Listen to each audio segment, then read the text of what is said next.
But the perfect fisherman, as God is, allows us to swim away. And with my journey, the first one, I was allowed to swim away quite a long way, and nothing happened. But all of a sudden, God knows the very right moment just to tug you again on his rod. And we feel that tug, and we think, oh, okay. And he starts to reel us back in again, and we can feel ourselves getting closer to God. But then all of a sudden, there's something else, perhaps, that frightens us, and we swim back off, and he allows us to go. And there's a point where he just tugs the rod again and drags us just gently towards him, and then we might go off again, and again he pulls us back in. And all the while, we're getting closer and closer as he reels us in very gently, until we get to the point where he puts his landing net under us and just lifts us up gently, so that we're then in his arms. And it's at that point we realise this is wonderful.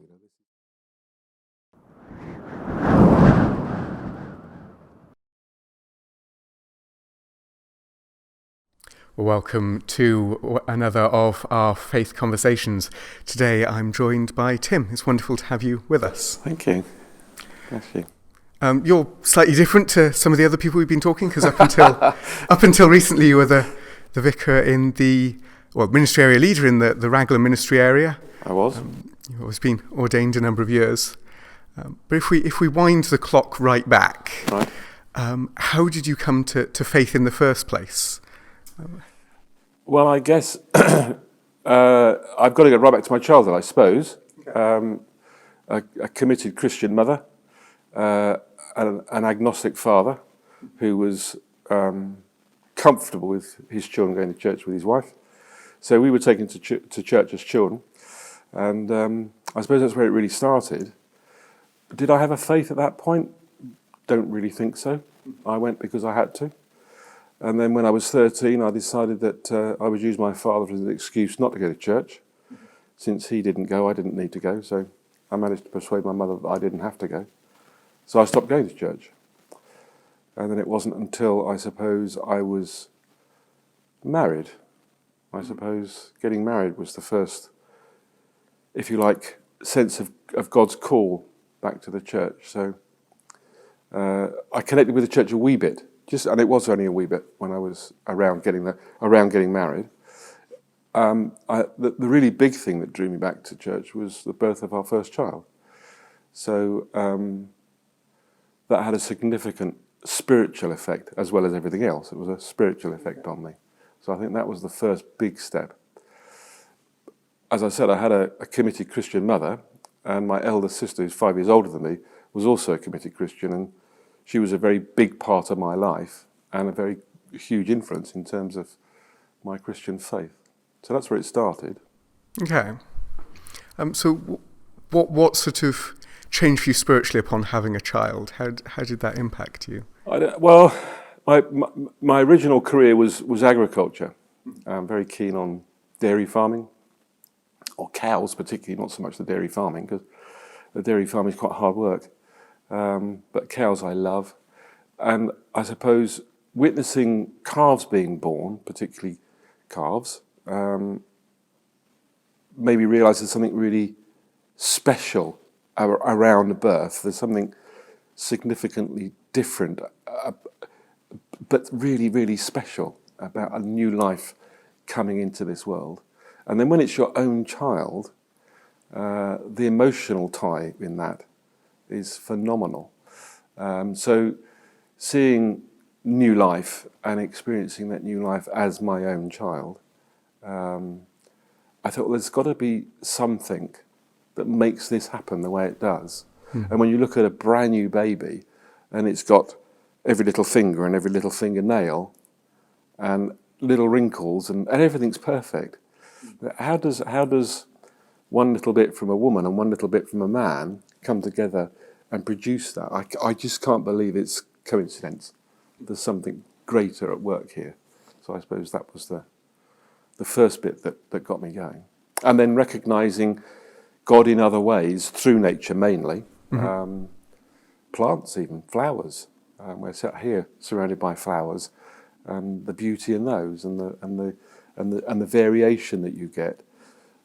But it's not just haphazard. There's something organised about the way things happen. So sort of the beauty of creation, really, and the wonder of it. And it's still a very big part of my life now, that, being in the garden and watching things grow and regrow as they come out of winter.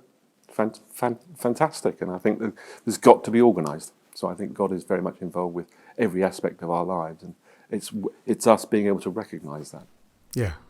So how did you go sort of digging into that? You know, you want to explore a bit more. You've got these big influences of faith in your sister and your mother. How did you sort of... Slowly is the answer to that. Very slowly, and haphazardly too. So, although I reconnected with church, I then unconnected myself again. Okay. Just because of, I suppose, life, other parts of life, thinking career-wise, looking for jobs and working hard. And as I said, I went first into dairy farming, and it's so time-consuming and so tiring too. So I was up 5 o'clock every morning, started work at 5:30. I didn't finish the day, the normal day, until about 5 or 6 o'clock in the evening.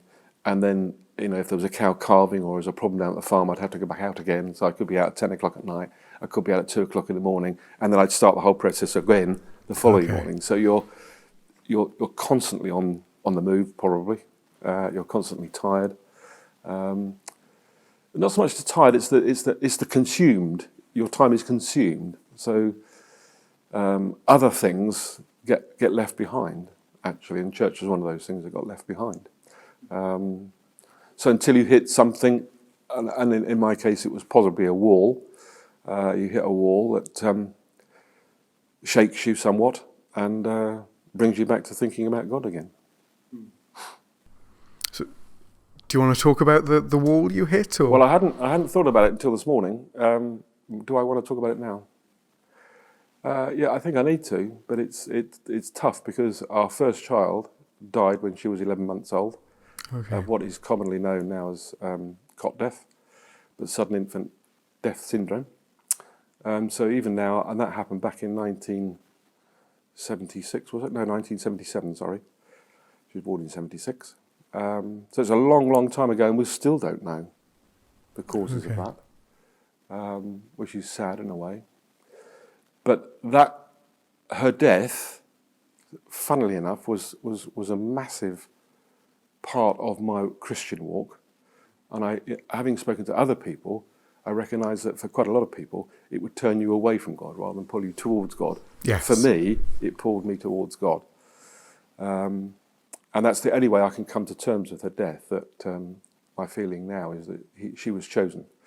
And I have to accept that, that was all planned, that it wasn't a nasty way of dealing with me. It was just, this is God saying, I want Emily to come now. And we had to let her go, knowing that she was in better hands and that she's cared for and loved. So that was the big wall that brought me back. But even then, life's events or work, just work, can consume you again. So I was still a little bit haphazard in my church life.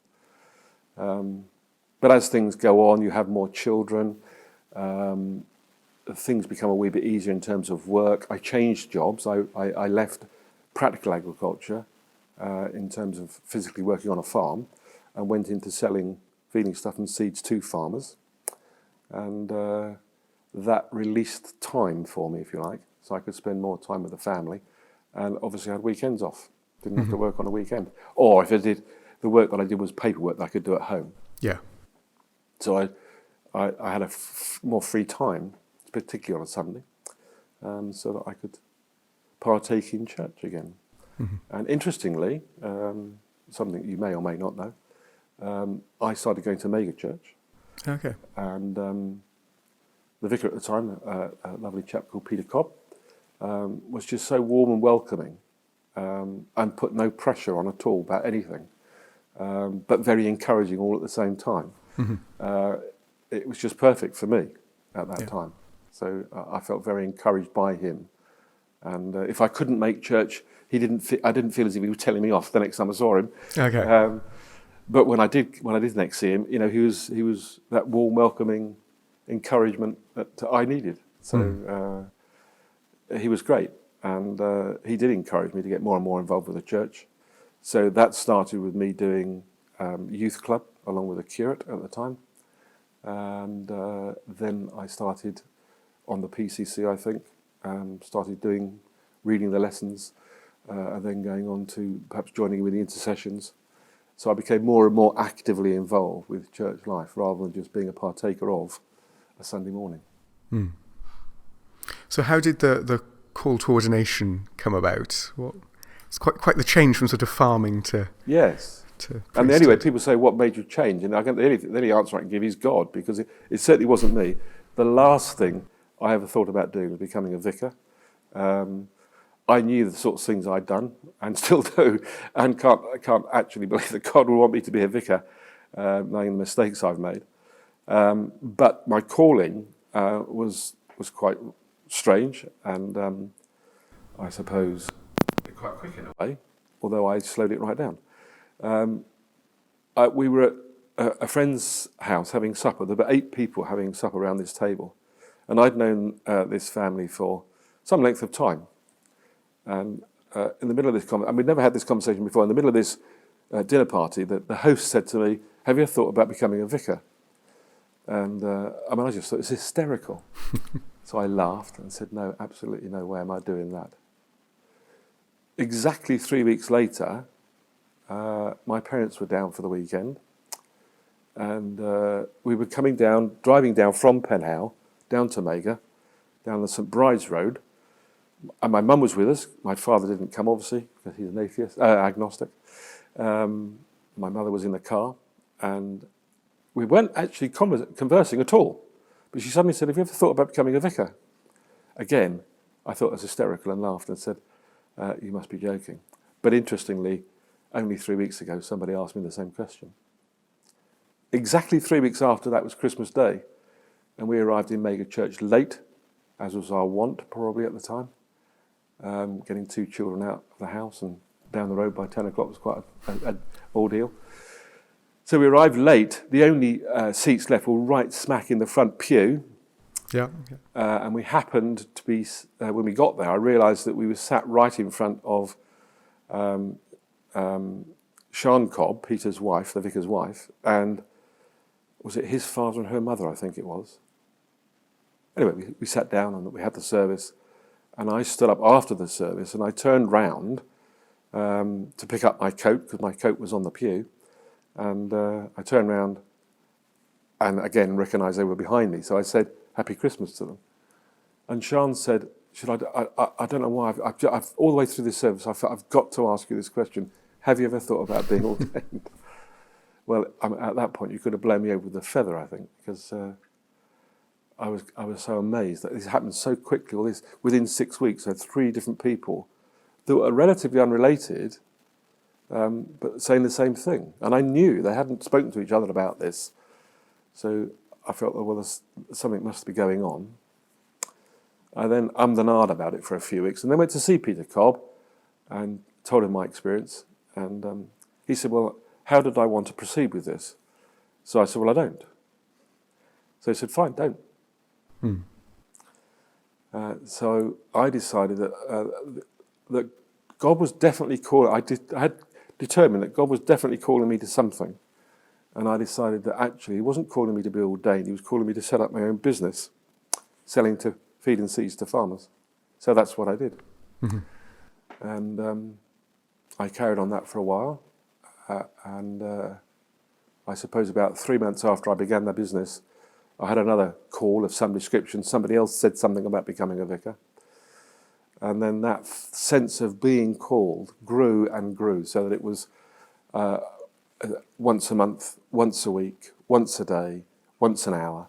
And I felt almost, it got to the point where it was almost every moment of the day, something was being said, or I saw something, or I felt something relating to God calling me. But that took 3.5 years to get to that point, or 3 years at least. No, it was probably more like 3.5 years. And I eventually gave in and said, well, I better do something about this. So I went to see Peter again, and he arranged me to see the diocesan director of ordinance, who was the next person I had to see. And I had a chat with him, and he felt that it was worth me speaking to the bishop, so I spoke to the bishop, and we went from there. And I became a clergyman. Yeah, the other end of that process, recently retired. Looking back at, obviously, ordained ministry can quite joyful, but also quite demanding at times. At least that's what I found in my first 2 years of it. This sounds an odd question, because you wouldn't be ordained if you didn't have a faith. That wouldn't make much sense. But how has Jesus kept you going in sort of the challenging times, both of your life and of ordained ministry? I go back to something I said earlier. It's about recognising God in things. And I think you're absolutely right. Ordained ministry is extremely time-consuming, extremely hard work, but extremely rewarding, because I can see when God is touching someone, when I'm ministering to someone, I can see God touching them. And then there's an automatic reverse of that blessing to me. So I get blessed by watching God blessing other people. So he's blessing both of us all at the same time. So it isn't just about us giving out. And of course we do give out, and of course we are giving out physically, emotionally, and spiritually. And that is tiring. However, there's always that payback. It always comes back. So although we can be tired by the volume of work that we have, or the concerns that we carry as well. You know, when somebody has told you something very personal, and it could be quite hard for them to tell you that, that's a weight that we carry. But there's a blessing that God always gives us. He gives us peace, he gives us joy all the time. And we just need to recognise all the things, all the blessings that come our way. But I can see when we're ministering to other people, I can see them being blessed, which is reverses and comes back and blesses me. One of the things I do use as an analogy for this business of answering the call, I see God as an extremely expert fly fisherman. Okay. And we're all swimming around in the river of life. And God's on the bank and he's casting his rod, and something lands on the surface. And it takes our fancy. And like a good old trout or a salmon, we swim up and we grab hold of it with our mouths. Well, perhaps not. We don't necessarily get hold of it with our mouths, but we get hold of it in a way. And God's got his hook in us then. And we feel it. And it's when we feel that tug of the hook, I think it's at that point that we want to run away, because we recognise that we are hooked in some way, we're challenged in some way. So we swim away. But the perfect fisherman, as God is, allows us to swim away. And with my journey, the first one, I was allowed to swim away quite a long way, and nothing happened. But all of a sudden, God knows the very right moment just to tug you again on his rod. And we feel that tug, and we think, oh, okay. And he starts to reel us back in again, and we can feel ourselves getting closer to God. But then all of a sudden, there's something else, perhaps, that frightens us, and we swim back off, and he allows us to go. And there's a point where he just tugs the rod again and drags us just gently towards him, and then we might go off again, and again he pulls us back in. And all the while, we're getting closer and closer as he reels us in very gently, until we get to the point where he puts his landing net under us and just lifts us up gently, so that we're then in his arms. And it's at that point we realise, this is wonderful, this is good stuff. It's scary, yeah, maybe, but we feel, what's the word I'm thinking about? But cuddled, if you like, that wasn't the word I was thinking of, but we do feel sort of cuddled by God. He's got us in his arms and he's holding us safe. Although it's still scary that we know what we're going to be doing stuff that perhaps we weren't doing before. And all the while, he's even when we're out doing the ministry, if you like, there's a sense that he's holding our hand still. So what would you say to someone who's listening to your story? Perhaps they felt that tug on the rod, and maybe events in their life mean that they have a choice. Do I run the other way? Do I run towards God? And what would you say to someone who's in that sort of situation where they're not sure? I think actually I wouldn't worry about the feeling of wanting to run away. And if that's the stronger feeling, then perhaps run away is not the right word. Swim away, perhaps. Walk away. Leave it for the time being. Because if it isn't right for you at that moment, it isn't right. Mm-hmm. And it isn't that God has called you at the wrong time. God is showing you at that point what he's looking for. And he knows what you're going to do. So we don't need to worry about walking away or running away or swimming away from that tug. That's one point. The second point is, that was very important to me, is being able to find the right person to speak to. Mm-hmm. If you're going to answer the call, find someone that you feel really easy and comfortable with, and trust, of course. Yeah. And go and speak to them. Now, it could be a clergyman, but it doesn't have to be a clergyman. I think if we're going down the ordained line, inevitably, you've got to speak to a clergyman. Yeah. And the first obvious person that you speak to is your vicar or the ministerial leader, or someone like yourself.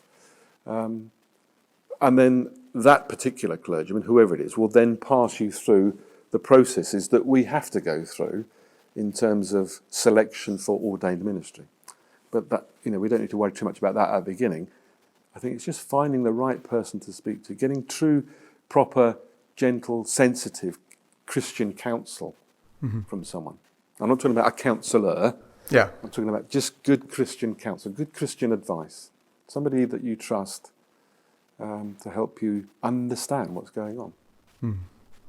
As someone who's already walking in this way and can sort of guide you along. And if it's ordained ministry, it's obvious that it would be sensible to talk to ordained ministers. Yes, yeah, because they know what it's about. But if it's sort of faith in general and starting to explore that, it could be anyone. It could be, I feel called to do the intercessions, or speak to someone who's doing intercessions. If it's about reading the Bible on a Sunday morning, or if it's about youth work, or if it's about going out on the streets doing some sort of evangelistic mission, just speak to those people that are involved with it. Yeah, get a feel for it from them. Absolutely. Yeah. Absolutely. It's been really good to chat with you. It's been fascinating to hear some of your story and some of your own reflections on it. Thank you very much. Not at all. Pleasure. Bless you.